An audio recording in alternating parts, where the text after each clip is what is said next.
In this video, I'm going to show you how to replace the mirror cap on this Ford F-150. Let's get started.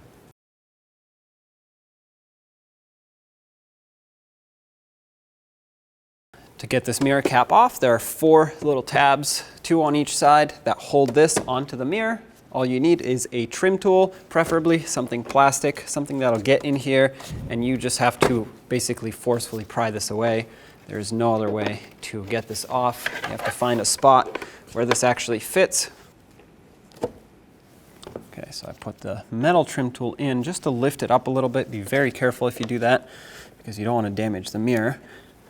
I just want enough to get this in here. Okay, there we go. That did it. That popped off this side.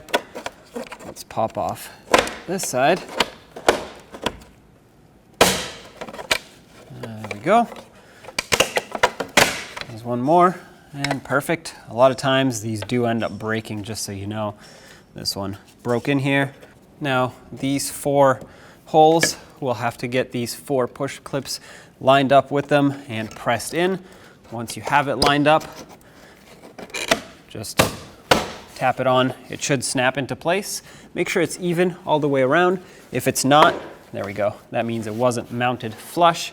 It needs to be flush. You don't want water rushing in here. Some water will go in, but it's not supposed to be watertight, but you're not supposed to have gaps here. You also want to make sure that it's properly secured so it doesn't fly off at highway speeds. It's very important, and there you have it.